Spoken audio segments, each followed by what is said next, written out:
Well, it's my pleasure right now to be joined by one of the greatest wide receivers in LSU football history, and this is really my sweet spot. Late 80s LSU football, the great Wendell Davis. Wendell, how are you today? I'm doing great. How about yourself? I'm doing outstanding, man. I'm talking to number 82, so I couldn't be better this morning. Uh, and you're up in Chicago, right? You played for the Bears and you've stayed there. Yep, up in Chicago. Been here since I left LSU, and raised a family and just like the city of Chicago, and I just remained here. And you've been able to, no pun intended, bear those winters in Chicago. I went there once, man, for the Saints. They played the Bears in the NFC Championship game, and I was like, holy cow, I don't think I could do this. Yeah, I've been able to survive. It's in the beginning it was tough. Just never been that cold in my life before. But after a while, I won't say you get used to it because it's just hard. I think the issue that I have is it's long. I could sometimes it seems like it'll never go away. There's been a couple of times where I said, you know what, this is it. This is lasting too long. But I always come back down. I do love the city. I love the city of Chicago. It's very inspiring. So uh, Awesome. Well, you could be down here and it could be, 125. We just had the worst summer ever. So I know. I know. it's either one thing or the other. LSU Tigers, they had a brilliant game. I guess there's no such thing as a perfect game, but in terms of a SEC game on the road, that was about as dominant as you could be at Mississippi State. Yes, I had the pleasure of watching them. I was on pins and needles because of the first game, thinking that I knew it wouldn't be hard for them to get up for it, but just some questions were there for me. But they went out and they performed almost perfect. Everybody contributed. Everybody looked great. I mean, defensively, we looked great. Offensively, we looked exceptionally well. So I was very pleased with it. From the offensive standpoint, Jaden has been a solid quarterback at LSU. It was just all about, hey, throw the ball deep, throw the ball deep. And this past week, he certainly did that in a major way to Malik Neighbors. Yeah, he did. He really, I think, settled in. You could tell he was comfortable back there. He started reading the defenses a lot better. And the guys were making plays. I mean, there were some tough throws. Guys were making the catches. Though that's when you know that you, in my opinion, that you really have a good combination when your receivers really make those contested catches. When you got people all around you and all over you, and they still make the plays. That lets me know that these guys are for real and they really get it. Wendell, what is your take so far on Malik Neighbors? He's not a tall, big guy. He's not like a Michael Clayton, for example, but he gets deep and he's got some shake, and obviously he's got the hands that he displayed this past week. Yeah, Malik Neighbors to me is a picture of consistency. Um, I think every time you see the ball thrown in his direction, he's gonna catch the ball 95% of the time. And he's been consistently doing it for the last couple of years. And I really think that his game can only get better if he can stay healthy, because he has a great concept of the game. He runs great routes. You can tell he can catch the ball.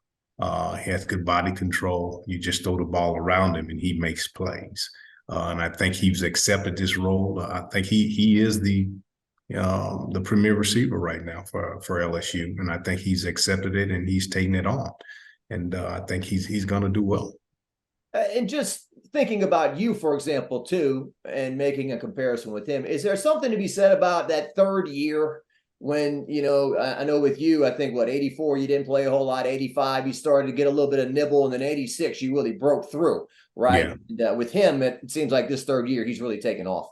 Yeah, and it comes from hard work in the offseason. I think around that third year, you really start getting a grasp for most guys. You get a grasp of the offense, and you get a grasp of the quarterback. And This is, I think it was his second year with Jaden, probably. Yeah, second year with Jaden. So, I mean, I think they've gotten that chemistry, and most importantly, is the offense. I think they start gearing things around his ability to make plays, and Jaden, I think, has gained confidence in Malik, and that's really when it starts happening around that third year. Yeah. Yeah, and Wendell, another guy in his third year is Brian Thomas, and it looked like he did a really nice job working that intermediate stuff. He's a big, strong target, and got them some first downs against State. Yeah, he reminds me of Raji McGee when we played together. Big, solid guy. You could move him around, put him in the slot, do a lot of different things for you. So I think he's going to be great too. He's a tall, long guy.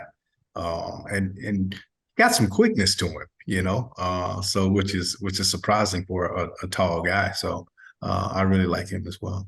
Yeah, and Wendell, and then the guy that they, the stretch guy might be Chris Hilton, the speed. Yeah. And Coach Kelly's talked about, well, he wants to be a complete wide receiver. He doesn't want to be known just as the speed guy who goes deep. And he went across the middle and made some nice catches for LSU in traffic. But he does bring that element, doesn't he? The track guy. Yeah. He takes the top off for them. He can clear it out, and those type of receivers you have to watch, because coaches tend to relax, players tend to relax, and just let them do what they do, and next thing you know, he's behind the defense and he's scoring touchdowns. And I'm not sure what year he is. Is he he's in his third year also. Third year as well. Yeah, third year as well. So and I think it's a matter of for this group, this receiver room is accepting the role right now. I think that's what we did when we played. You accept the role that dealt for the year. Maybe Malik looked like he's going to be the guy, and then you got the other guys that complement the room, and it's you just hope that these guys accept those roles, and which makes the receiving core that much better. Yeah, which I guess kind of leads into a conversation about that makes us sound old. Oh, back when I played, that kind of thing. But patience these days and the transfer portal, and if I'm not getting what I want in 5 minutes, I'm going to go somewhere else. And sometimes these guys, they do find a happier trail, but some of them, they're running from reality and they never find a home. Yeah, and that's the chance. I must say, I do love the transfer portal. I think it's a great thing. But it's a risk. It's a risk like anything else, if you decide to leave and go in the transfer portal, it might not work out for you. And, some guys go there to die, and it just, you don't hear any more from them. But it's a risk. That's why I say, and I agree with you, patience is key in this situation. And you got to know, you got to have an idea of the overall picture, and I don't know what it is. I don't know what it's like for each individual. Their different situations might be different, but just know that if you go in that transfer portal, it's a big risk that you're taking, and sometimes it works and sometimes it doesn't. Yeah, exactly. And then peanut butter and jelly, transfer portal, NIL, and these two topics here. So, so back when you played, I'm sure you could have pocketed a decent amount of money off of 82 jerseys. And Tommy Hodson certainly could have pocketed a lot of money off of 13 jerseys. So What about NIL? NIL, I'm kind of mixed. I think I think it's good, but I don't know if they really have control. The control that is needed right now. And I'd like to see, the athletes get what they deserve. But sometimes it can get out of hand. I think probably a couple of years from now, they might have some more controls in place where everybody is really, where it's beneficial for all athletes. So to speak, and I understand that the big three. I understand that, but if you're going to do it. I think it'd be great for all athletes. So I do like it, but I'm still weighing it. Yeah, I think Brian Kelly, his big concern of what he said is he doesn't want the transfer portal being used and then money being just enormous amounts of money being offered to leave schools to come here. And then they're supposed to do something for it. It's not supposed to be pay for play, but are they really doing anything for that money? Are they paid? It reminds me of, well, and I'm pretty sure everybody's recognized it. It's free agency, pretty much. Free agency. It's like when I first got into the league. When I first got in the league in '88, I think the Reggie White settlement came down, and that's when free agency started, and guys were flying around and taking the money and making these big deals. And that just kind of reminds me of free agency when it happened. And that's kind of where we are now. But yeah, I remember those days. I remember rooting for the Saints. And what do you mean Bobby Abear's going to the Falcons? What do you mean Pat Swilling's leaving? What do you mean Morton Anderson's leaving? I mean, so yeah, it becomes the team's identity changes. A lot of guys don't stay with one team like they used to. You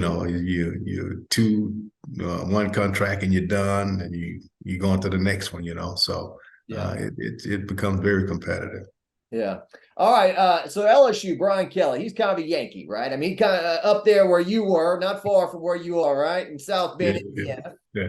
So anybody's a fit if they win here, right? So last year he was kind of defeating a lot of that talk about he's not a fit and this and that, and worked on himself, a little more friendly, a little more approachable than he used to be. So opening game, as you referenced, kind of a dud. Okay, where we're at. And so have you met him? Do you know him, or just what's your observations of him so far? Have not met him. My only I can only go by what I see. Don't know him personally, but I know he's a good coach. Everywhere he's been, he's had success, and he does it right. But for me, LSU, SEC is a little different. So you're not playing Navy. You're not playing, Wake Forest. You're in a war every week, right? No, it's every week. Every week you got a game. Every week is a test. I'll put it that way, because everybody has a game, but in the SEC you have a test every week, and he's being tested, and so I like the direction we're going in right now. I think everybody. I think those guys they play hard. They play hard for him. You can tell that, but. It's a grueling season, It's a long season in the SEC, and I guess the test for me is to see if he can have them ready throughout the season. So yeah. And we overreact every weekend. We watch games and we come to conclusions like Alabama's in big trouble, and I've kind of learned this in the past that once you get to them in November, it's going to look a lot different, maybe. Yeah. That, it always happens. It's happening up here with the Bears too, when you lose that first game or the second game, the season's over, after being around football, pretty much all my life. You have to finish. You have to play the games. There's so much that goes into a season, right? You got to have the players who stay healthy. It's just, look at the Jets. I don't mean to get off into the NFL. You look at the Jets, and their savior was Rodgers. He went down the first couple of plays. That happens in games. That happens in practices. So. Yeah, it's still a season to play. And the Giants, they were the worst team in the history of the league, and then they came back and won that game yesterday. Yeah. Go figure. It's football. That's why you play the game, man. So that's why I love the sport so much. Well, yeah, and then Florida, the Gators, right? They're awful. They're so terrible. Tennessee goes in there and gets smashed. You start sticking your chest out in Peacock, and this game humbles you quick. it humbles you quick. It humbles you quick. I mean, it can turn around on a dime. So that's why I love it. So late 80s there. Tommy Hodson. I've talked to you about it before, and congratulations, you went to the Louisiana Sports Hall of Fame. Very much deserved. And back then in 86, to catch 80 passes for 1,200 yards, I mean, that was just like, that didn't happen, right? Yeah. So talk about your connection with Tommy and what made that special, the passing game, you and Tommy. Well, first of all, thank you for the congratulations. I had the opportunity to see Tommy at the Hall of Fame event, which was great. I hadn't seen him in a long time, and it was just great to see him and to catch up. But back then, those type of statistics were not heard of. And it was something, Tommy and I had to do it. I mean, it kind of went through us, the statistic that we put up, but man, you do have to have the right coaching staff, and the right ideas. And Ed Zombrecker and the offensive coaching staff, I mean, they had the right ideal and the right mentality on what they want that offense to look like. And he used to preach all the time that we're going to try to balance this as much as we can, which meaning, you're going to run and we're going to run the ball and we're going to pass the ball. And when you say we're going to pass the ball, everybody think that it's going to be just the receivers catching the ball. But when he says pass the ball, it's everybody from the receivers to the tight ends to the running backs. So all of that he puts into play. And this offense just started evolving around just being as balanced as we could. And, and it came down to opportunities. They put us in the right situation for the opportunities, to make the opportunities. And we took advantage of it. Tommy was spot on. It was like, it reminds me of when Joe Burrow and when they came in. It was just a perfect time. And that's what happened with us. Yeah, 86. So there's you, there's Raji McGee. Yeah. Brian Kinchin, who was always open. I've talked to him. I was 1987 Ohio State. Don't throw the needle on that interception. I was open. I was open. Yeah, they're always open. It was Tony Moss. Tony Moss came in in 80. Was it 86? No, 86.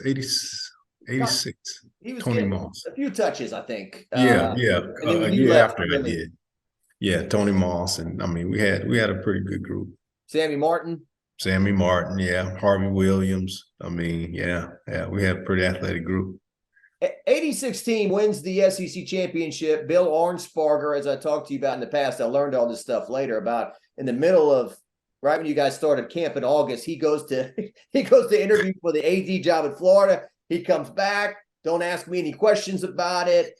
The AD Broadhead got fired during the year, and throughout this chaos, you win the SEC. You beat Tulane. Oh, he's leaving after all, right? Arnsparger's going to Florida. So. Yeah. A great year, but you just kind of had landmines going off all around you. We did. I mean, so much was happening that year with all the things that you mentioned. But the great thing about it was we had some great leaders on the team. The captains at the time, Eric Amosek, myself, Carrier, these guys, we've been around. We've seen, some of us, I came in doing transition, right?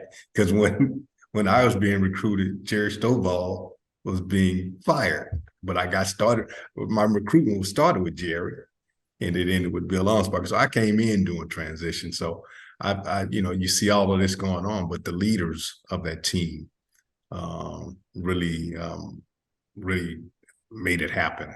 Because we had a good rapport with our coordinators, with our coaches, and we just pushed that. We wanted somebody.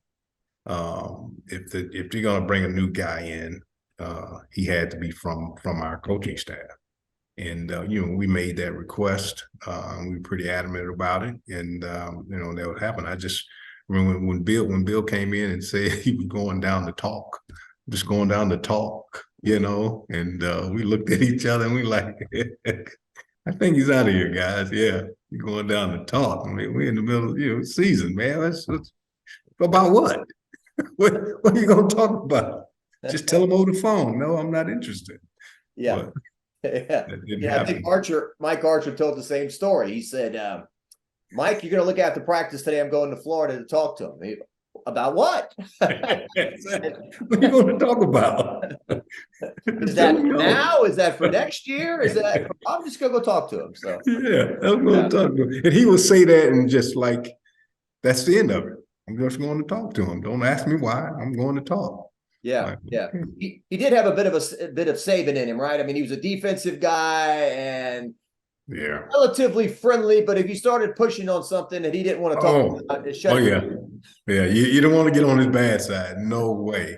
You didn't want to get on his bad side. But he had a way of communicating, and you kind of knew what he was talking about when he said what he said. Yeah. So 1987, Mike Archer's the coach. This team goes 10-1-1.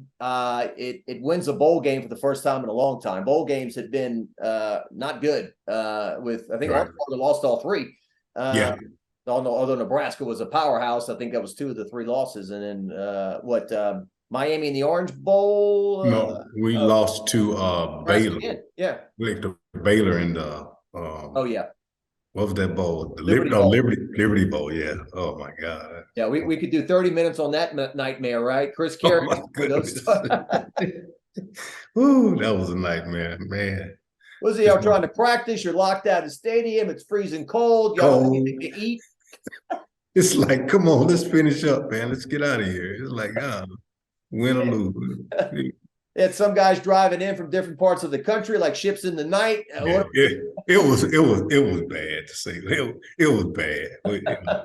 Well, back to better thing. So 87, this team goes 10-1-1, and so it's an amazing year, and it's also kind of a bit of coulda, shoulda, woulda, right? Because there's the Ohio State tie, and then Hodson doesn't play against Alabama, the only loss. You were maybe that close to being in a national championship. Yeah, that was a great year. We had everything kind of came together for us in 87. And, the couple opportunities you talked about, the Ohio State and Alabama game, really kind of, changed things for us. I really thought the Ohio State game, though, was a game that we should have won.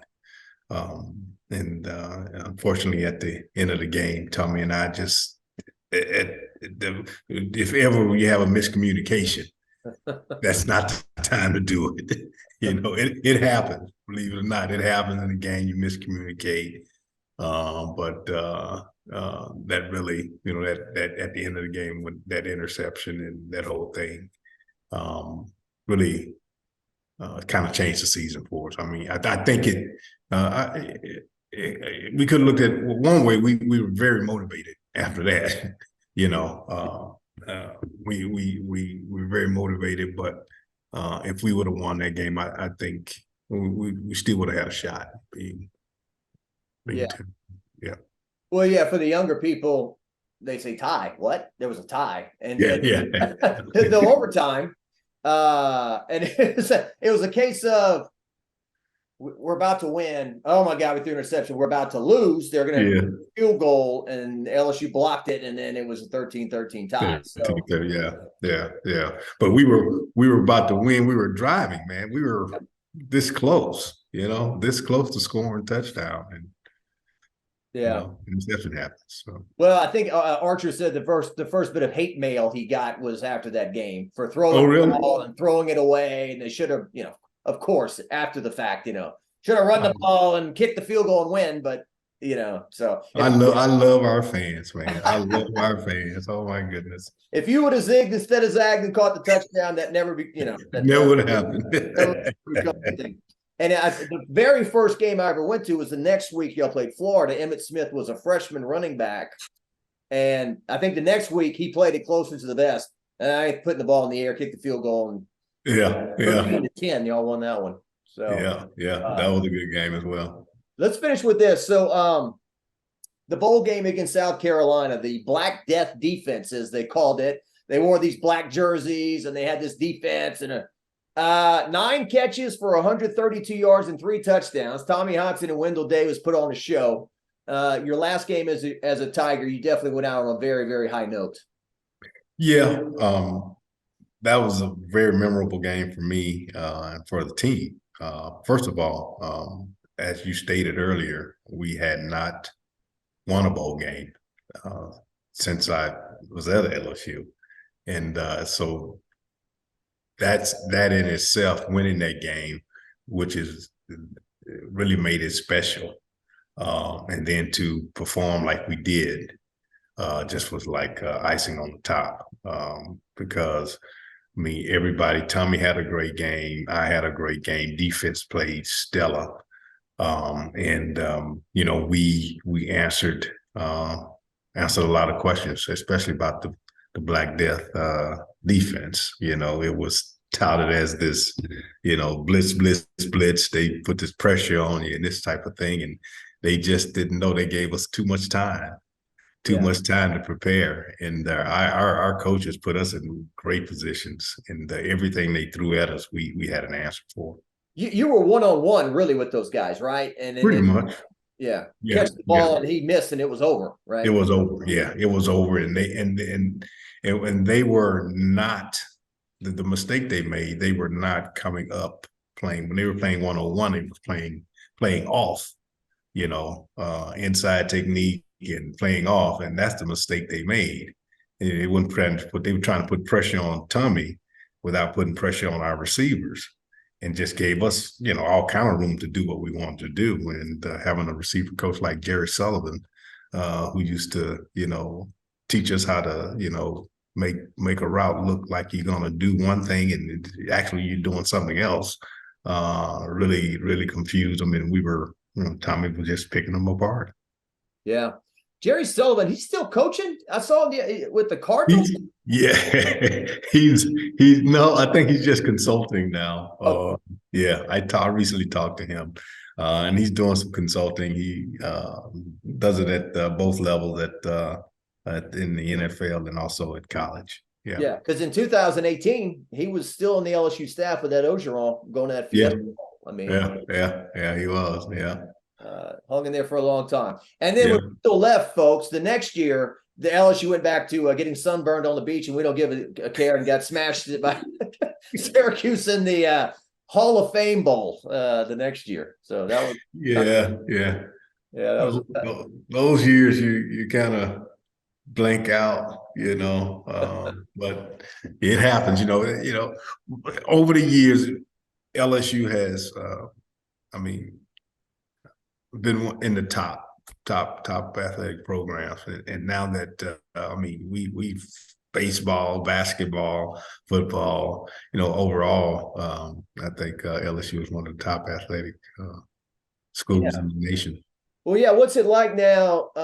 You know, like you said, so Kim Mulkey just takes women's basketball to a place it's never been, where guys who are like, I don't watch women's basketball. I mean, they are just entrenched in it. Oh, yeah.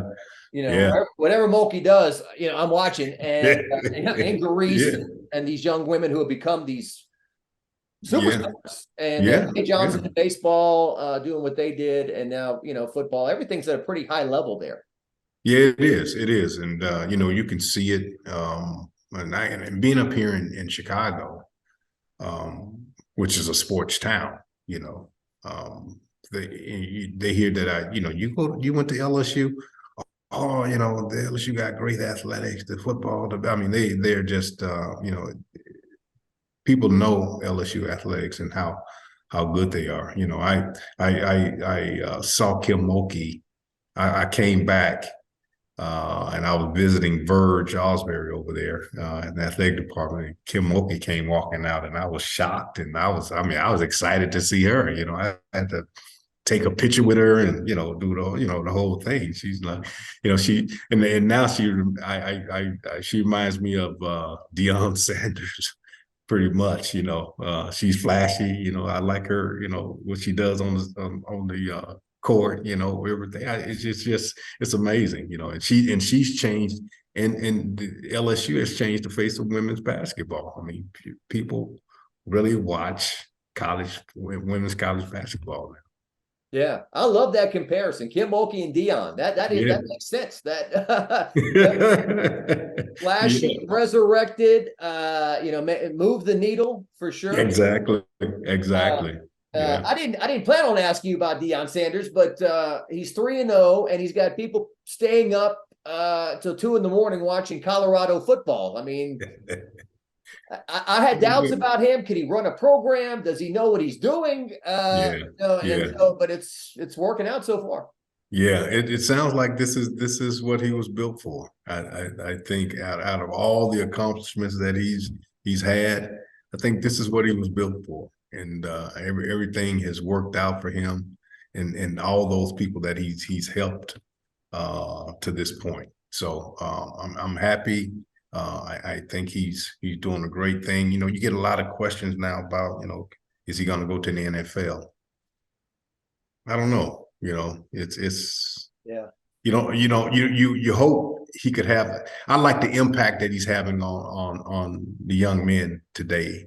I do like the impact that he's having, and I don't know if he, and I could be wrong. I don't know if he'll have that same impact at the next level. Or the SEC eventually. I mean, he's got to win at Colorado. He's got to have a good season, which he hasn't had yet. He's off to a great start. Yeah. But, can you imagine him in the SEC, going up against Saban? Put him in that commercial with the duck, Oh, man. Yeah, that would be something. I mean, that's a win-win for everybody, I think. Yeah, Jets and commercials and the money to be made. Wendell Davis, thanks so much, man. You're a class act, a true LSU Tiger, a great, and I really appreciate the conversation. Jacques, I appreciate you inviting me, man. I always have a good time with you. You're a very excited guy. I can tell you love them Tigers just like I do. So I appreciate you every time. Thank you.